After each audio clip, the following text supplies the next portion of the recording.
और इस वक्त की सबसे बड़ी खबर, अयोध्या में रामलला का गृह प्रवेश शुरू हो गया है। अयोध्या से एक्सक्लूसिव तस्वीरें, रामलला को मंदिर तक ले आया गया है और अब इंतजार है कि कब रामलला की मूर्ति को गर्भगृह तक ले जाया जाएगा।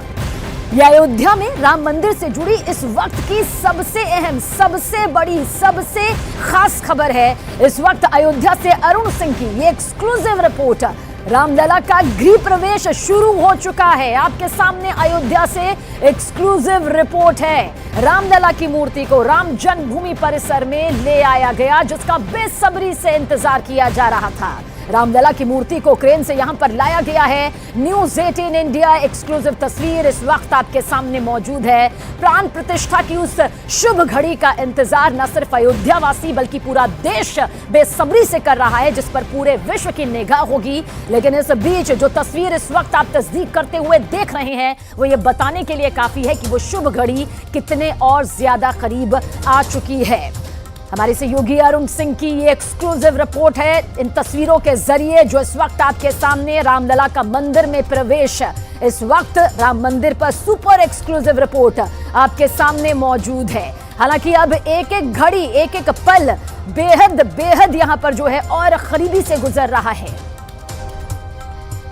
और रामलला की मूर्ति को जब दशरथ महल के सामने से ले जाया जा रहा था, तब का जो खूबसूरत भव्य नजारा था, क्योंकि ये वही रास्ता है जहां से होते हुए रामलला की मूर्ति को मंदिर तक ले जाया गया।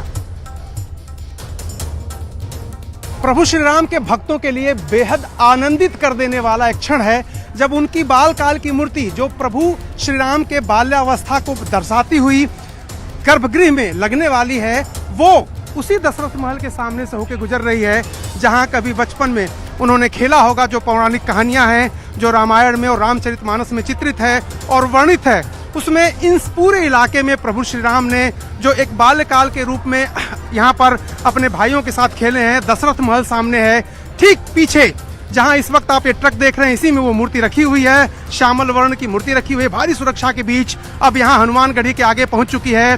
दशरथ महल के पास अपने पिता के महल के सामने से प्रभु श्री राम की ये जो बालकाल की मूर्ति है वो निकल रही है। अद्भुत नजारा है और बेहद ही भावुक कर देने वाला क्षण और पल उन सभी लोगों के लिए जो प्रभु श्री राम में आस्था रखते हैं। क्या अद्भुत क्षण है, क्या ऐतिहासिक क्षण है जब प्रभु श्री राम अपने घर आ रहे हैं। प्रभु श्री राम की 5 साल के बालक की मूर्ति अपने घर में आ रही है, अपने प्रासाद में आ रही है, या यूं कहें अपने महल में या फिर मंदिर में आ रही है। जन्म स्थान पर जो मंदिर बन रहा है वहां पर विराजमान होने के लिए प्रभु श्री राम साक्षात, देखिए इस ट्रक में वो मूर्ति रखी हुई है 5 साल के बालक की, जो अपने घर जा रही है, अपने आंगन में आज प्रवेश करेगी।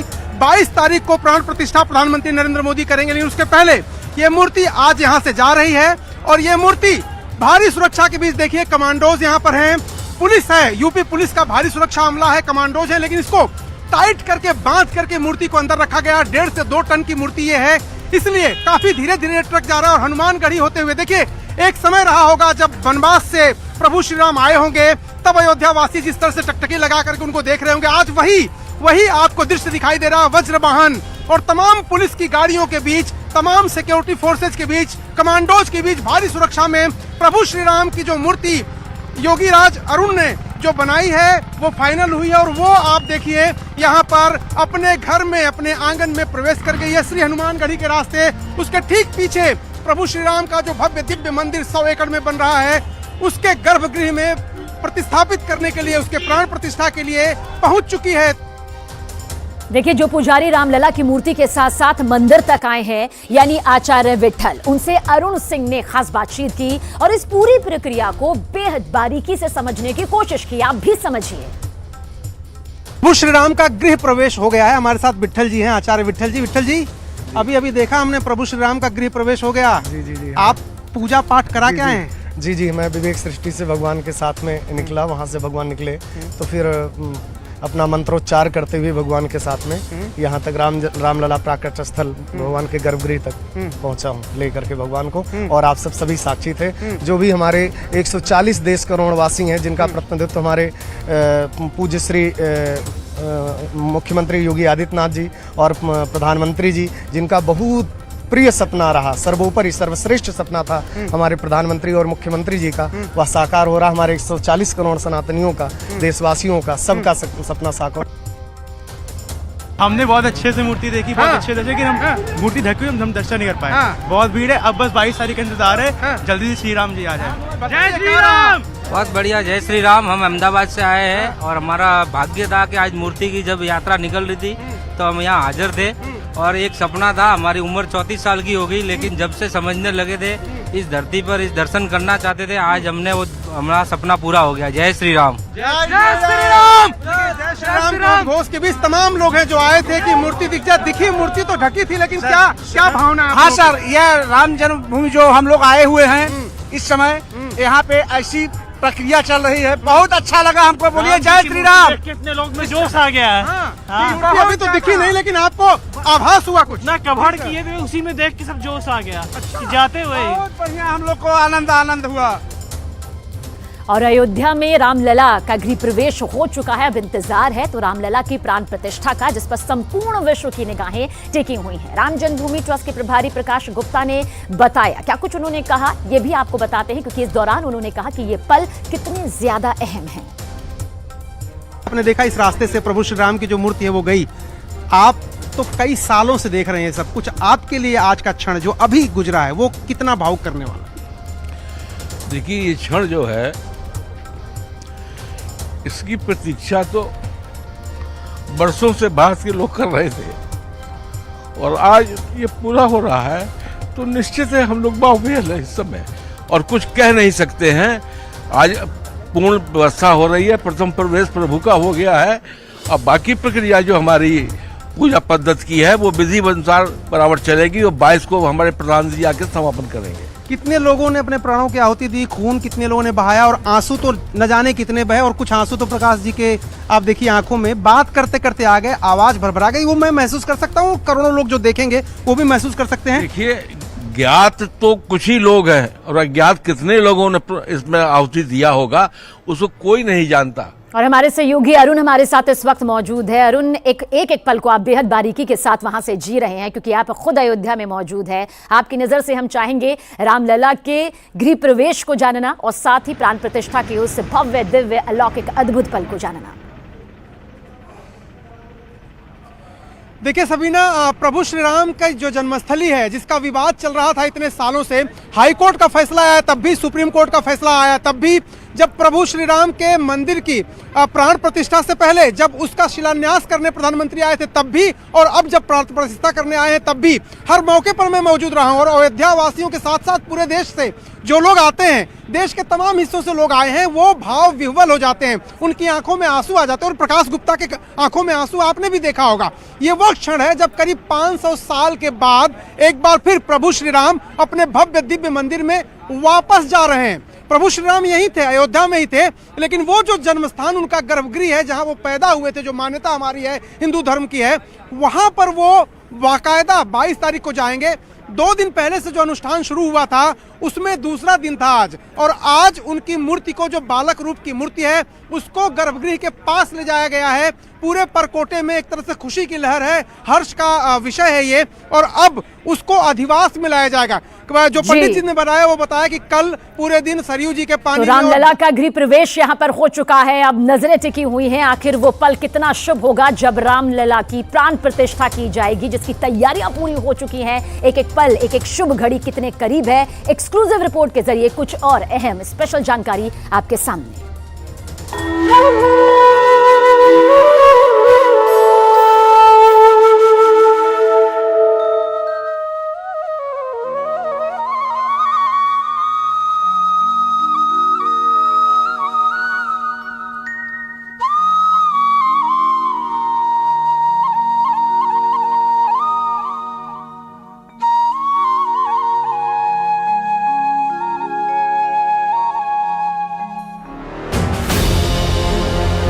मंदिर में रौनक है, सरयू घाट पर रौनक है, पूरा अयोध्या जगमगा रहा है। राम का शहर सज रहा है। अयोध्या के गली कूचे जगमगाए जा रहे हैं। उत्सव का माहौल है क्योंकि सदियों के इंतजार के बाद अयोध्या में ऐसा राम मंदिर बना है। अब यहां रामलला का पहुंचना भारत की सबसे बड़ी खबर है। 22 जनवरी को अयोध्या के राम मंदिर में रामलला की प्राण प्रतिष्ठा होगी। अब चलिए उस गर्भगृह में जहां रामलला की मूर्ति स्थापित की जाएगी। यहां भी पूजा शुरू हो गई है। Today only world peace, individual peace, house peace, society peace, world peace. The world peace प्रार्थना राम राम राम मंगल। नमो नमः। ठीक इसी वक्त सरयू घाट पर बहुत खास प्रक्रिया चल रही है। रामलला की प्राण प्रतिष्ठा को लेकर मुख्य यजमान अनिल मिश्रा और उनकी पत्नी पूजा कर रहे हैं। जहाँ भगवान राम का नाम आता है, सरजू को अलग नहीं किया जा सकता। ऐसी माँ सरजू का जल भगवान की प्राण प्रतिष्ठा के कार्यक्रम के लिए यहाँ से लेकर के जाया जा रहा है। कल से संपन्न होने वाले कार्यक्रम के लिए ये कलश पूजन संपन्न होकर के कलश यात्रा के रूप में यहाँ से जा रहे हैं सब। नमो नमः। अब इंतजार प्रधानमंत्री नरेंद्र मोदी का है, साथ में उन हजारों मेहमानों का जो 22 जनवरी को अयोध्या आएंगे और प्राण प्रतिष्ठा में शामिल होंगे। वैसे प्रधानमंत्री ने दक्षिण में समा बांध दिया।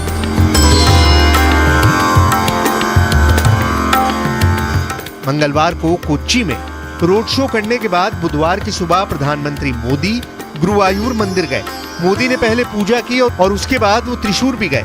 यहाँ उन्होंने त्रिप्रियार मंदिर में पूजा अर्चना की और फिर बाद में एक सभा को संबोधित भी किया।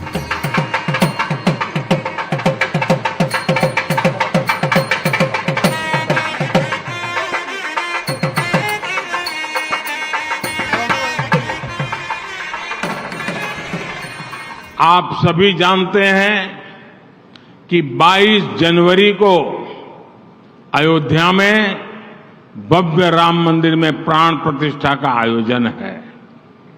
ये कोटि कोटि लोगों के लिए आस्था और भक्ति से भरे पल है। रामलला की प्राण प्रतिष्ठा से पहले अयोध्या में जल कलश यात्रा भी निकाली।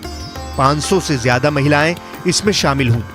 अयोध्या शहर की इन महिलाओं ने सुबह सरयू तट से यात्रा शुरू की। श्री राम की पताका फहराते सिर पर कलश में भरा सरयू का जल लेकर महिलाएं राम धुन पर झूमते हुए निकली, राम की जय जयकार करते हुए निकली। तो देखिए खूबसूरत महिलाएं और इनके सिर पे कलश और जय श्री राम के जय घोष आप देख पा रहे हैं, क्योंकि अयोध्या में महाअनुष्ठानों की शुरुआत हो चुकी है।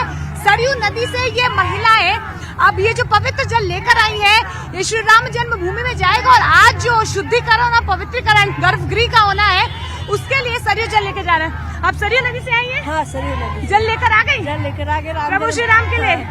अच्छा, कितनी महिलाएं आप लोग? 151 लोग। 151 महिलाएं सभी कलश में। तो देखिए ये खूबसूरत महिलाएं जय श्री राम का बहुत खुश लग रही है। बहुत ज्यादा खुश है, खुशी का कोई ठिकाना नहीं है। आज मेरा जन्म सफल हो गया। मैंने जो एक कलश यात्रा में भगवान मुझे भागीदार बनाए हैं। अच्छा, बहुत खुश है, बहुत ज्यादा। अयोध्या ही नहीं, चंडीगढ़ में भी कमाल हो रहा है। यहाँ 125 क्विंटल लड्डू बनाए जा रहे हैं। 22 जनवरी को ये लड्डू चंडीगढ़ में ही आम लोगों में बांटे जाएंगे। चंडीगढ़ के सेक्टर 18 में ये मंदिर है और यहाँ पिछले एक हफ्ते से 40 से ज्यादा कारीगर लड्डू बनाने में जुटे हैं। 125 क्विंटल यानी 12,500 किलो लड्डू। अब ये लड्डू कितने होंगे अंदाजा लगाना मुश्किल है, लेकिन काम जारी है। इसके लिए 12 बड़ी बड़ी कढ़ाइयों का इस्तेमाल किया जा रहा है। अभी पहली खेप में लड्डू बनाने के लिए 2000 किलो घी, 1200 किलो बेसन और 150 किलो चीनी इस्तेमाल की गई है। आगे भी ऐसे ही लड्डू बनाए जाते रहेंगे और ये काम 22 जनवरी तक जारी रहेगा। ठीक ऐसी ही तैयारी देश के अलग अलग हिस्सों में चल रही है। अयोध्या के रंग में पूरा देश रंग चुका है और सबकी कोशिश है कि 22 जनवरी को नहीं तो बाद में अयोध्या जरूर पहुंचा जाए, भगवान राम से मुलाकात की जाए। इसके लिए सैकड़ों ट्रेन चलाई जा रही हैं। अयोध्या में 21 और 22 जनवरी का दिन बेहद खास इंतजाम का दिन होगा। प्रधानमंत्री नरेंद्र मोदी से लेकर गृह मंत्री योगी आदित्यनाथ तक, आम श्रद्धालुओं से लेकर गणमान्य अतिथियों तक उस दिन एयरपोर्ट से लेकर रेलवे स्टेशन तक गहमा गहमी होगी।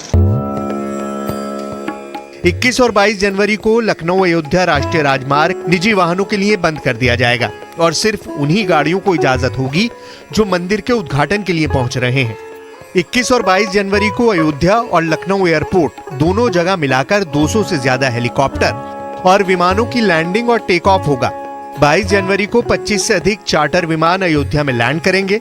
इसके अलावा करीब 100 लोग हेलीकॉप्टर से भी आने वाले हैं। अब अयोध्या के साथ पूरे उत्तर प्रदेश के लिए खास खबर ये भी है कि राम के शहर के लिए यूपी के 6 जिलों से हेलीकॉप्टर सर्विस शुरू होगी। ये 6 जिले हैं लखनऊ, गोरखपुर, प्रयागराज, वाराणसी, आगरा और मथुरा। यहीं से अब हेलीकॉप्टर के जरिए अयोध्या पहुंचा जा सकता है। यानी लखनऊ, गोरखपुर, प्रयागराज, वाराणसी, आगरा और मथुरा से हेलीकॉप्टर बुक कीजिए और पहुंच जाइए अयोध्या। ये सफर भी दूरी के हिसाब से 1 घंटे से 2 घंटे के बीच का ही होगा। इन सभी शहरों से हेलीकॉप्टर से फौरन अयोध्या पहुंचा जा सकेगा। न ही सड़क पर जाम मिलेगा और न ही ट्रेन की देरी की दिक्कत होगी। सीधे हेलीकॉप्टर पर बैठिए और आ जाइए अयोध्या। आने वाले वक्त में ये सर्विस यूपी के बाकी जिलों से भी शुरू करने की तैयारी है। अयोध्या में पहले ही बड़ा एयरपोर्ट तैयार किया जा चुका है और यहाँ भी देश के कई हिस्सों से डायरेक्ट फ्लाइट मिलेगी। लेकिन उत्तर प्रदेश में अब हेलीकॉप्टर सर्विस की शुरुआत के साथ लोगों के सामने विकल्प ज्यादा हो जाएंगे।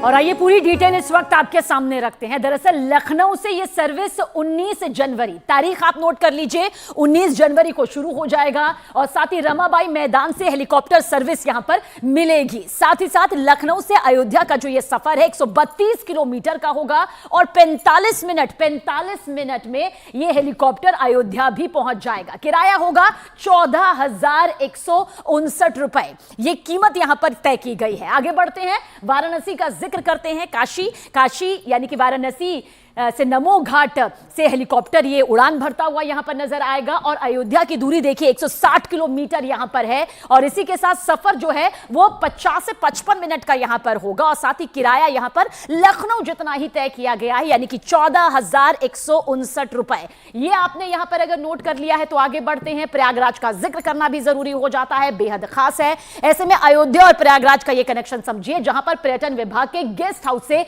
हेलीकॉप्टर अपनी उड़ान भरता हुआ कुछ इस तरह से नजर आएगा। अयोध्या तक की दूरी कितनी होगी? 157 किलोमीटर तक की ये दूरी यहां पर है और साथ ही 50 मिनट में, महज 50 मिनट में यानी कि 1 घंटे से भी कम का ये वक्त है जब ये अयोध्या पहुंच जाएगा और यहां का किराया भी नोट कर लीजिए, अमूमन सेम ही है यानी कि 14,159 रुपए का ये खर्च यहां पर आएगा।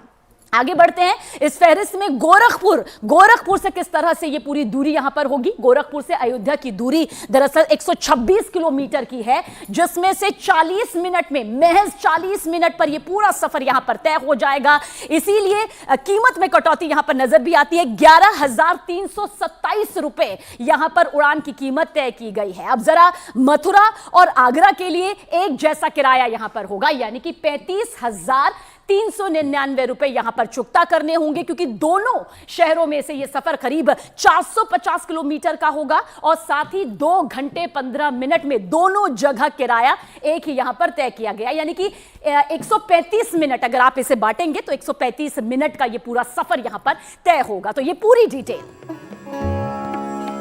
जाहिर है अयोध्या को लेकर जिस तरह की तैयारियां हैं वैसे आजाद भारत में कभी नहीं देखी गई हैं। इस वक्त सुरक्षा को लेकर सादी वर्दी में हजारों पुलिसकर्मी अयोध्या में घूम रहे हैं। 13,000 से ज्यादा पुलिसकर्मी अयोध्या में तैनात हैं। पुलिस के अलावा खुफिया एजेंसियों के लोग घूम रहे हैं। हर नए व्यक्ति पर नजर है। अयोध्या शहर अब किला बना दिया गया है। जमीन, आसमान और पानी का रास्ता पूरी तरह फूल प्रूफ बन चुका है। वहीं अयोध्या और राम मंदिर का आसमान से नजारा लेने के लिए भी हेलीकॉप्टर पर घूमा जा सकता है। आसमान से राम मंदिर भी देखने को मिलेगा। अयोध्या शहर भी देख पाएंगे। सरयू घाट से लेकर अयोध्या का कोना कोना अब हेलीकॉप्टर के जरिए देखा जा सकेगा। करीब 15 मिनट तक हेलीकॉप्टर अयोध्या के ऊपर उड़ान भरेगा। यूपी का टूरिज्म विभाग इसके लिए बुकिंग करेगा। इसके लिए 3,500 रुपए किराया होगा और एक बार में 5 लोग हेलीकॉप्टर में सवार हो सकेंगे। अयोध्या का एरियल दर्शन के लिए सरयू तट पर पर्यटन विभाग का गेस्ट हाउस है। यहीं पर हेलीपैड बनाया गया है। अयोध्या का नजारा आसमान से लेने के लिए यहीं से उड़ान भरेंगे और 15 मिनट तक आसमान से हेलीकॉप्टर से अयोध्या का नजारा देख सकेंगे। अयोध्या में इस वक्त खास जगहों की भी सुरक्षा कड़ी है। हाईवे पर नजर रखी जा रही है। सरयू के किनारे भी अयोध्या को फुल प्रूफ बनाने के लिए कई लेवल पर काम चल रहा है और इसके लिए आसपास के जिलों को भी एक तरह से सैनिटाइज किया जा रहा है। 20 जनवरी के बाद अयोध्या के आसपास के जिले के लोग अपने इलाकों से अयोध्या की तरफ नहीं जा पाएंगे। वहीं अयोध्या धाम के इलाकों में 20 जनवरी के बाद से ही बाहरी लोगों को जाने की इजाजत नहीं होगी। प्राण प्रतिष्ठा समारोह को लेकर 20 जनवरी से ही अयोध्या में बाहरी लोगों को प्रवेश नहीं मिल पाएगा। जो लोग अयोध्या के होंगे उनको अपना पहचान पत्र दिखाना होगा। अयोध्या धाम में रहने वाले लोगों से पुलिस ने एक खास अपील की है। अपील ये कि 20 और 21 जनवरी को अयोध्या धाम में रहने वाले लोग बाहर न निकलें। वहीं 21 और 22 जनवरी को अयोध्या धाम की सभी सीमाएं सील कर दी जाएंगी। यानी कि आने वाले दिनों में अयोध्या एक हाई सिक्योरिटी जोन बनने जा रहा है। अयोध्या में सुरक्षा की नजर से 2 जोन बनाए गए हैं। उसे गौर से समझिए क्योंकि इससे आपको अयोध्या की सिक्योरिटी समझ में आ जाएगी। अयोध्या धाम के आसपास का इलाका रेड जोन है और यहाँ की सुरक्षा बहुत ज्यादा कड़ी कर दी गई है। यहाँ पर कई कमांडो दस्ते तैनात किए गए हैं, जबकि इसके बाहर का इलाका यानी बाजार और अयोध्या शहर येलो जोन में रखा गया है और यहाँ भी सुरक्षा फुल प्रूफ कर दी गई है क्योंकि 13,000 पुलिसकर्मी इस वक्त पूरे अयोध्या में तैनात हैं। येलो जोन में करीब 11,000 लोकेशन ऐसी रहेंगी जहां पर AI आधारित फेशियल रिकॉग्निशन स्क्रीन्स होंगी। 22 जनवरी को भारत के नक्शे पर यह जगह सुरक्षा की नजर से सबसे खास रहेगी। अयोध्या में ड्रोन वाली फोर्स भी तैनात है जो पूरे अयोध्या पर नजर रखेगी। वहीं 12 एंटी ड्रोन सिस्टम भी लगाए गए हैं ताकि ड्रोन वाले खतरों से भी निपटा जा सके। अयोध्या में हजारों लोग बाहर से आएंगे 22 जनवरी से पहले और उसके बाद भी। ऐसे में अयोध्या में ट्रैफिक जाम एक बड़ी समस्या बन सकता है। इसको लेकर अयोध्या की सड़कों पर बड़ा इंतजाम किया गया है। ट्रैफिक पर निगरानी रखने के लिए 1,500 से ज्यादा कैमरे लगाए गए हैं। 22 जनवरी ऐसा वक्त है जब हजारों लोग गाड़ियों से अयोध्या आएंगे तो बड़े बड़े चौक चौराहों पर पुलिस के लिए चुनौती बढ़ जाएगी। अयोध्या में जो लोग मेहमान के तौर पर आ रहे हैं और उनकी सुरक्षा मायने रखती है, ऐसे लोगों को जो पास दिए जा रहे हैं उसकी भी बार कोडिंग की जा रही है। 22 जनवरी को लेकर पूरा उत्तर प्रदेश चौकन्ना है। अलर्ट सिर्फ अयोध्या में नहीं बल्कि एक बड़े दायरे में कर दिया गया है। अयोध्या के आसपास 100 किलोमीटर को देश के हाई सिक्योरिटी जोन में तब्दील कर दिया गया है। अयोध्या के अलावा सुल्तानपुर, गोंडा, बाराबंकी ये 3 जिले भी हाई अलर्ट पर हैं। इन 3 जिलों को लेकर 6 कंट्रोल रूम बनाए गए हैं और तीनों जिलों में इस वक्त 12,000 से ज्यादा पुलिसकर्मी सादी वर्दी में घूम रहे हैं। अयोध्या में हर जगह पुलिस फोर्स देखी जा सकती है।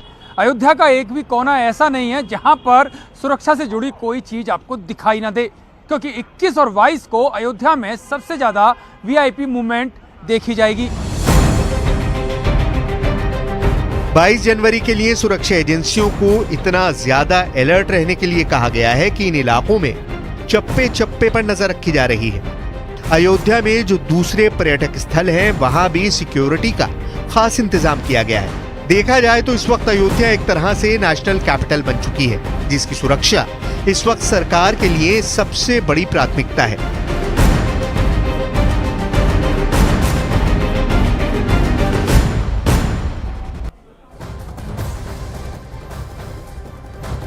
इस वक्त ईरान और पाकिस्तान के बीच जंग जैसे हालात बन चुके हैं। ईरान ने पाकिस्तान के बलूचिस्तान में जैश अल अदल के ठिकाने पर ड्रोन और मिसाइलों से जबरदस्त हमला किया। ईरान के हमले के बाद से पाकिस्तान ने ऐलान कर दिया कि उसने ईरान से अपना राजदूत वापस बुलाने का फैसला कर लिया। पाकिस्तान ने ईरानी सरकार को साफ शब्दों में कह दिया कि वो अपने राजदूत को पाकिस्तान वापस ना भेजें।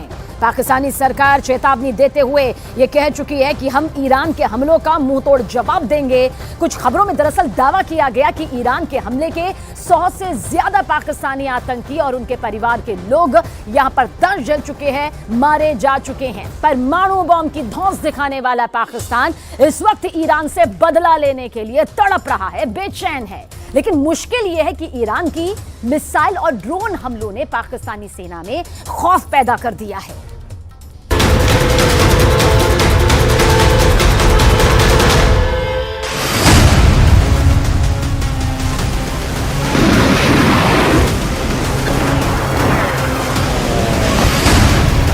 दुनिया भर के वॉर एक्सपर्ट्स इस बात से हैरान हैं कि आखिर ईरान ने सिर्फ 24 घंटे के अंदर इराक और पाकिस्तान में हमलों को अंजाम कैसे दे दिया। पाकिस्तान में भी ईरान ने इतने भीषण मिसाइल और ड्रोन हमले किए हैं कि पाकिस्तानी सेना और सरकार बुरी तरह से खौफ में आ गई। पाकिस्तानी मीडिया के दावों के मुताबिक पाकिस्तान ने हमले के तुरंत बाद ईरान से अपना राजदूत वापस बुलाने का ऐलान कर दिया है। हम आपको बता दें कि ईरान के इस्लामिक रिवॉल्यूशनरी गार्ड्स ने पाकिस्तान के बलूचिस्तान प्रांत में 2 आतंकी ठिकानों पर बड़ा हमला किया है। इस हमले से पूरे इलाके में कोहराम मच गया है। पाकिस्तानी सेना के चीफ जनरल सैयद आसिम मुनीर जहां इस हमले का जवाब नहीं दे पा रहे हैं, तो वहीं दूसरी तरफ पाकिस्तान के पीएम अनवर उल हक काकर ईरानी हमले से सख्ते में आ चुके हैं।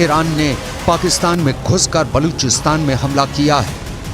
दावा किया जा रहा है कि ईरान ने यह हमला सुन्नी आतंकी समूह जैश अल अदल के 2 ठिकानों पर किया है, जिसकी वजह से भारी तबाही हुई है। कई रिपोर्ट्स में दावा किया गया है कि पाकिस्तान में हुए ईरानी हमले में 100 से ज्यादा लोगों की मौत हुई है। जरा देखिए यह हमला कैसे हुआ। खबरों के मुताबिक ईरान ने पाकिस्तानी आतंकी संगठन जैश अल बदल के 2 ठिकानों पर हमले किए हैं और कल ही ये हमले वहां पर किए गए और ईरान ने इस हमले में ड्रोन और मिसाइलों का इस्तेमाल किया है। तो ड्रोन और मिसाइलों का इस्तेमाल किया गया है और साथ साथ 2 ऐसे ठिकाने हैं जहां पर ईरान ने कल हमले किए हैं और पाकिस्तान के बलूचिस्तान इलाके में ईरान ने घुसकर ये हमले किए हैं। लगभग 122 किलोमीटर अंदर घुसकर ईरान ने पाकिस्तान में मौजूद जैश अल अदल पर हमला किया है, जिसमें कई लोग मारे गए हैं। और ईरान की मीडिया के मुताबिक सीरिया में मिसाइल हमलों के बाद यह अटैक किया गया है। ईरान की मीडिया ने यह भी दावा किया कि पाकिस्तान में जैश अल बदल आतंकी समूह के 2 प्रमुख गढ़ इस ऑपरेशन का केंद्र बिंदु थे, जिन्हें विशेष रूप से ध्वस्त किया गया। और हैरानी की बात तो यह है कि एक तरफ पाकिस्तान के पीएम ईरान से दोस्ती बढ़ाने की कोशिश कर रहे हैं, तो वहीं दूसरी तरफ ईरान ने पाकिस्तान में घुसकर बड़ी सर्जिकल स्ट्राइक कर दी। Can you talk to us about your meeting with the Iranian foreign minister? Will Pakistan respond to the strike?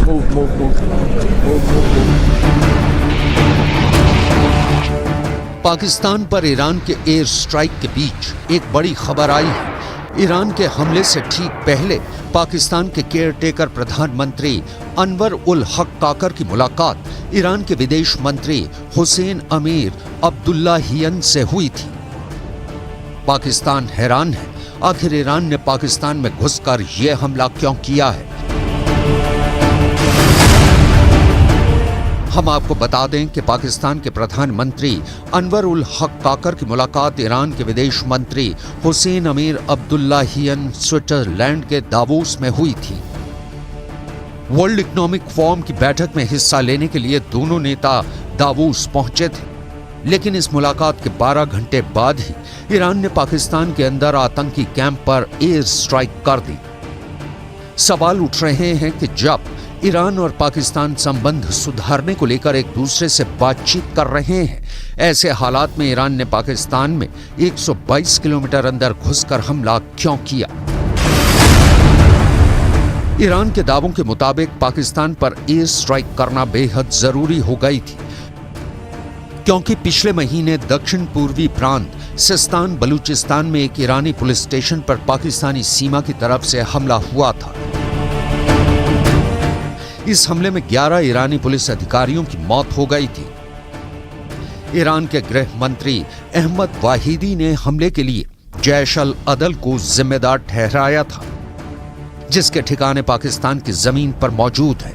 Iran ने बार बार चेतावनी दी है कि जैश अल अदल आतंकवादी समूह उसके सुरक्षा बलों पर हमला करने के लिए पाकिस्तान की जमीन का इस्तेमाल कर रहा है और बलूचिस्तान के सीमावर्ती शहर पंजगुर में इसके ठिकाने हैं। लेकिन पाकिस्तानी सेना और सरकार ने ध्यान नहीं दिया और ईरान ने आखिर में पाकिस्तान में घुसकर आतंकी कैंपों पर हमला कर दिया। Night's unprovoked and blatant breach of Pakistan's sovereignty by Iran is a violation of international law and the purposes and principles of the Charter of the United Nations. This illegal act is completely unacceptable and has no justification whatsoever. Pakistan reserves the right to respond to this illegal act, and the responsibility for the consequences will lie squarely with Iran. We have conveyed this message to the government of Iran. We have also informed them that Pakistan has decided to recall its ambassador from Iran